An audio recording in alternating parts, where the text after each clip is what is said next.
Hello, my name is Anna Cleveland and we're backstage. Sur la passerelle, une silhouette fend la lumière comme une lame fine. Ce n'est pas seulement un mannequin, c'est une mémoire qui marche. On dit qu'Anna Cleveland n'entre pas. Elle apparaît, et avec elle, l'écho d'une lignée qui refuse de mourir. Être la fille d'une légende, c'est être regardée avant d'être vue. C'est porter un patronyme qui précède chaque pas et résonne plus fort que le bruit des flashs. Alors comment exister sans s'effacer? Comment s'inventer sans trahir? Anna choisit la réponse la plus risquée. Réapprendre la langue de sa mère pour la parler autrement. Chaque geste devient un accent, chaque pivot une syllabe, chaque pause un silence théâtral. Elle avance comme si l'air avait des coutures à découdre et des ourlets à défaire. On croit reconnaître des fragments d'histoire, une torsion de buste, un bras qui dessine une arabesque, mais l'archive s'enflamme et se change en présent. Elle ne copie pas, elle convoque. Le quelquot cesse d'être un couloir, il devient scène, rituel, apparition. Sous les spots, les tissus se mettent à respirer et les robes trouvent en elles non pas un cintre, mais un cœur battant.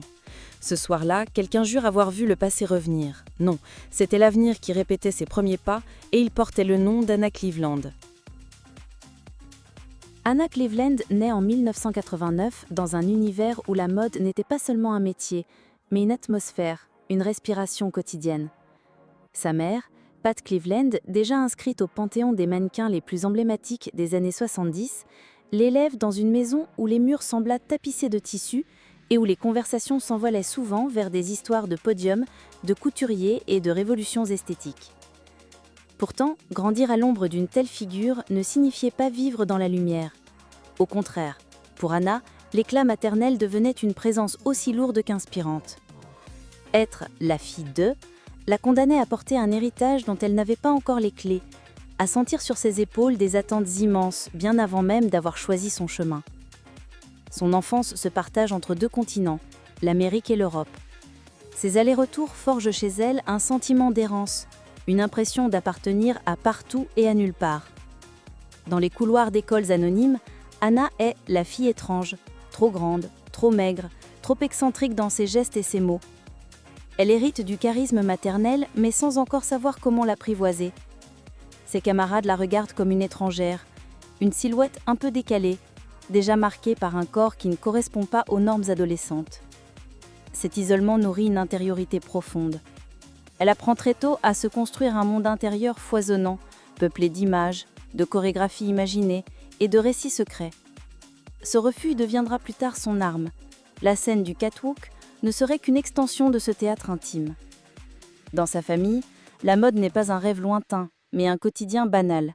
Les grandes maisons défilent dans les souvenirs racontés par Pat Cleveland. Les noms de Saint-Laurent, de Warhol ou de Dali se glissent dans les repas comme d'autres parleraient de voisins. Mais pour Anna, ce faste reste abstrait, presque irréel. Elle ne se sent pas héritière d'une dynastie, mais spectatrice d'un film dont elle connaît par cœur chaque plan, sans savoir si un jour elle en fera partie. La petite fille, au lieu d'imiter, observe. Elle décortique la grâce de sa mère, note l'énergie qu'elle dégage, mais comprend surtout que cette grâce n'est pas seulement un don, c'est un combat, une manière de transformer la fragilité en arme. Anna grandit également avec une conscience aiguë de la différence. Fille métisse, aux traits singuliers, elle incarne un métissage qui, à l'époque, suscite encore des regards curieux. Dans certaines communautés américaines, elle est trop européenne. Dans certains cercles européens, elle reste trop américaine. Ce sentiment de ne jamais être assez l'accompagne comme une ombre, mais lui forge une identité plus tranchante. Elle apprend à faire de ce trop un style, de ce décalage une force.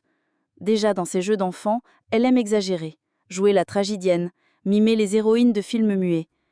On dira plus tard qu'elle marche comme une actrice expressionniste des années 20, mais en vérité, elle n'a jamais rien copié. Elle a seulement laissé parler cette théâtralité enfouie, héritée de ses solitudes enfantines. Ce contexte nourrit en elle une énergie particulière, celle de l'attente et de la latence. Elle n'est pas pressée de briller, elle n'a pas besoin de crier qu'elle existe. Sa jeunesse est marquée par une lente maturation, comme si elle savait qu'un jour viendrait son heure et qu'il faudrait alors entrer dans la lumière avec toute la force accumulée des années silencieuses. Les tensions vécues dans sa chair, être l'enfant d'une icône, être une étrangère partout, être trop grande, trop visible et pourtant invisible, forgent en elle une singularité. Quand on la revoit adulte sur les podiums, cette étrangeté se transformera en aura. Ce qui autrefois la marginalisait deviendra ce qui la distingue. Ainsi, l'enfance d'Anna Cleveland n'est pas une succession de prévisages, mais une traversée entre ombre et lumière, entre héritage écrasant et solitude fertile. Elle ne connaît pas les insouciances banales, elle apprend tôt la complexité d'exister sous le regard des autres. Et c'est de cette complexité, de ce terreau d'ambivalence, que naîtra la force d'une artiste qui fera du catwalk une scène habitée. Quand Anna Cleveland franchit pour la première fois le seuil d'un studio de casting, ce n'est pas une découverte innocente, mais un retour aux sources. Elle n'est pas tombée sur la mode par hasard, comme tant d'autres mannequins dénichés dans un centre commercial ou une gare. Pour elle, le catwalk n'était pas une destination imprévue, il était une langue maternelle, apprise par imprégnation silencieuse. Pourtant, rien n'était acquis. Être la fille de Pat Cleveland signifiait autant une ouverture qu'une suspicion. Certains y voyaient une curiosité, d'autres un fardeau. Anna devait démontrer qu'elle n'était pas seulement une héritière, mais une voix propre, une incarnation différente. Son premier pas vers la professionnalisation ne ressemble pas à une ascension triomphale, mais à un geste timide. On raconte qu'enfant, elle suivait sa mère en coulisses, fascinée par ces moments de tension avant qu'une robe ne devienne image. Elle observait, taisait ses envies et nourrissait en secret le désir d'un jour traverser elle-même cette passerelle invisible entre coulisses et scène. Mais ce n'est qu'à l'adolescence qu'elle décide de franchir le pas, encouragée par des amis de la famille qui voient en elle un potentiel singulier. Pat Cleveland, loin d'imposer cette voie, lui laisse l'espace du choix. Elle lui transmet surtout une exigence. Si tu montes sur cette scène, fais-le comme une artiste, pas comme une copie. Les premiers castings sont une épreuve. Anna n'a pas le visage standardisé des mannequins de l'époque. Ses traits allongés, sa silhouette théâtrale, sa démarche presque exagérée intriguent autant qu'ils dérangent. Les directeurs de casting hésitent. Est-ce trop ? Est-ce assez ? Elle apprend vite la cruauté d'un non sec, la brutalité des regards qui jaugent sans ménagement. Mais chaque refus devient pour elle une école. Elle affine sa gestuelle, non pas pour se normaliser, mais pour assumer encore plus son excentricité. Elle comprend qu'on ne lui pardonnera pas la tiédeur. Si elle veut exister, ce sera dans l'excès, dans la singularité assumée. C'est au début des années 2000 qu'elle reçoit un premier signe fort, une invitation à défiler pour un créateur prêt à accueillir cette étrangeté. Le public, surpris, voit une jeune femme qui n'avance pas comme les autres. Là où d'autres glissent, Anna performe.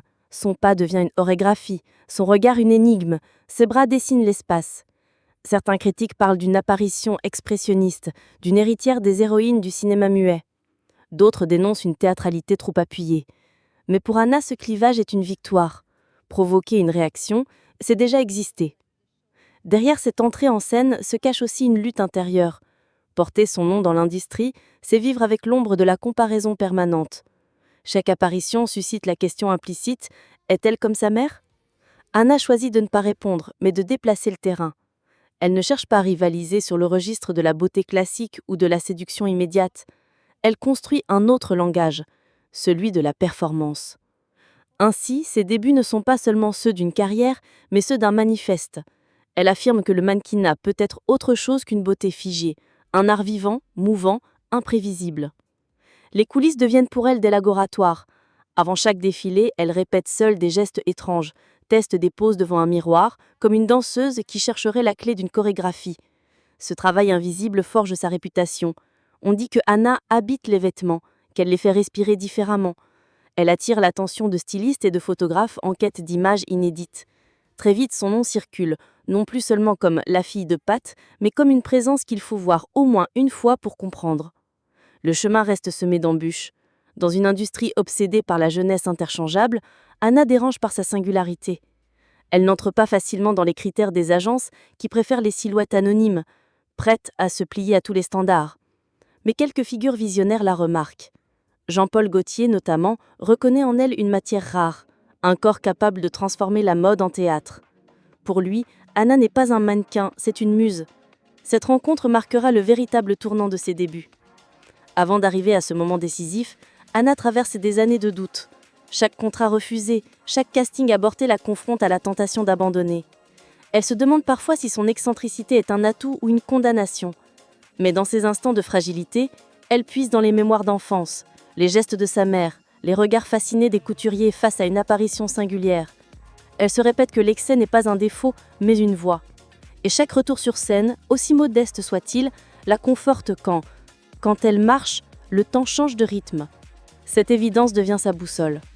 Ainsi, l'entrée d'Anna Cleveland dans le monde de la mode n'est pas une success story linéaire, mais une initiation.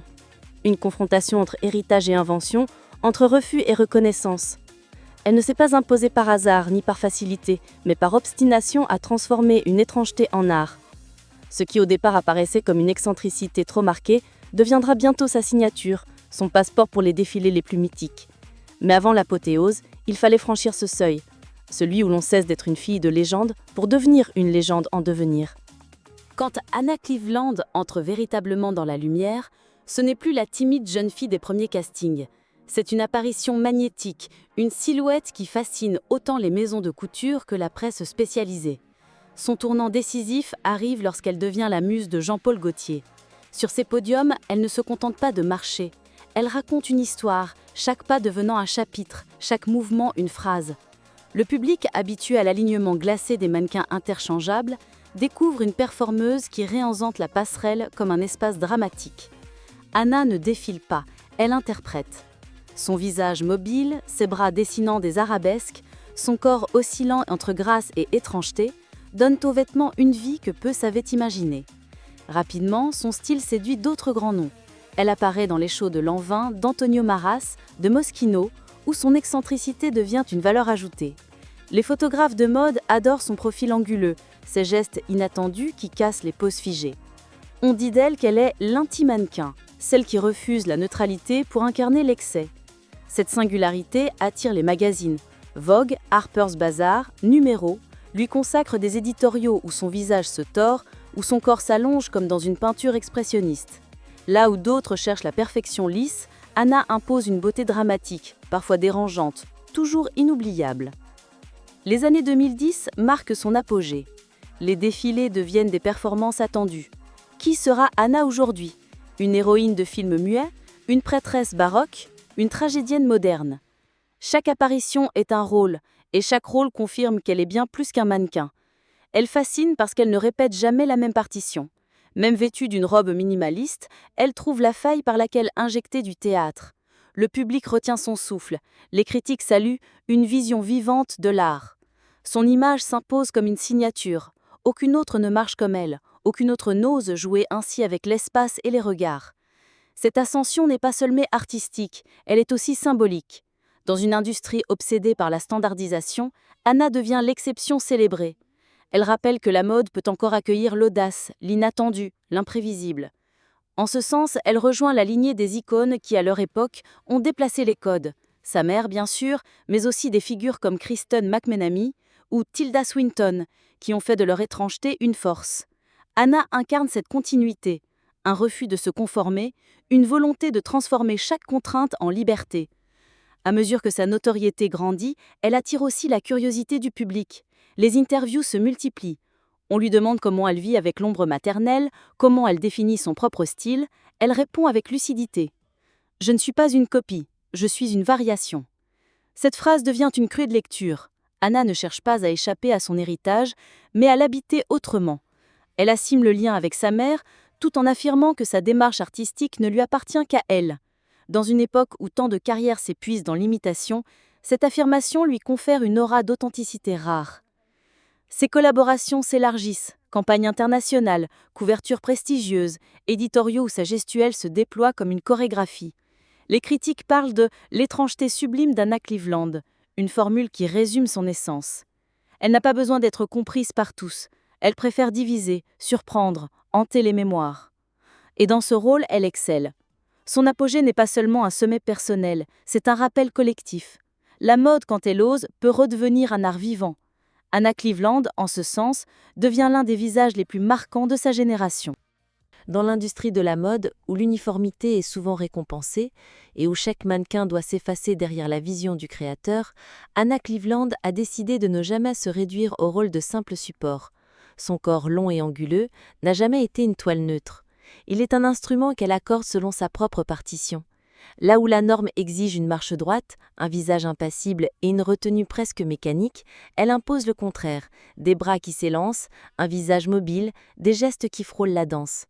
Ce n'est pas une coquetterie, mais une déclaration. En refusant de se plier au code de la passivité, elle affirme que le catwalk est un espace de création, un lieu où l'individualité n'efface pas le vêtement, mais le magnifie autrement. Ce refus de se conformer lui a coûté des opportunités. Au début, certains directeurs de casting l'écartaient, jugeant son style trop chargé, incapable de se fondre dans l'harmonie attendue d'un défilé. Mais Anna n'a jamais cédé à la tentation de l'uniformisation. Elle savait qu'en lissant ses gestes, elle perdrait ce qui la distinguait. Elle préféra donc traverser des périodes de rareté de travail plutôt que de trahir sa nature. Et ce choix, que beaucoup auraient jugé suicidaire, s'est avéré être sa plus grande force.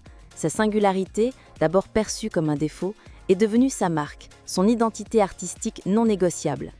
À travers cette posture, Anna a aussi dénoncé l'injonction faite aux mannequins de rester silencieuses, anonymes.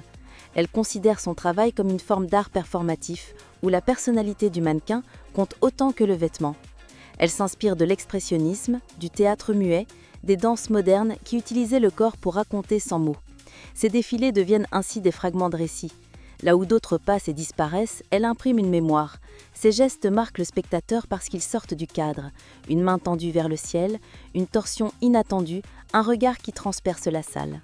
En osant l'exagération, elle réinvente la fonction du mannequin, non plus une vitrine effacée, mais un médium vibrant.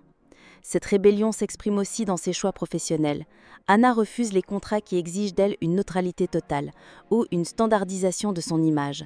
Elle préfère travailler avec des créateurs ou des photographes qui respectent sa liberté de mouvement et son excentricité. Certains y voient de l'arrogance, mais pour elle, c'est une question d'intégrité. Elle préfère une carrière plus restreinte, mais fidèle à sa vision, plutôt qu'un succès massif obtenu au prix d'un effacement. Cette fidélité à soi-même fait d'elle une symbolique rare, une femme qui rappelle que l'industrie, malgré ses contraintes, peut encore accueillir des voix singulières. Ce positionnement radical lui a également permis d'inspirer d'autres modèles. Plusieurs jeunes mannequins ont confié qu'Anna leur avait donné le courage de ne pas se conformer aux dictats, de trouver leur propre manière d'exister sur scène. Elle incarne la preuve vivante que la différence, même lorsqu'elle est frêle au premier coup abondant, peut devenir une force durable. En cela, elles s'inscrivent en une lignée de figures qui ont fait bouger les lignes de la mode en refusant de se taire.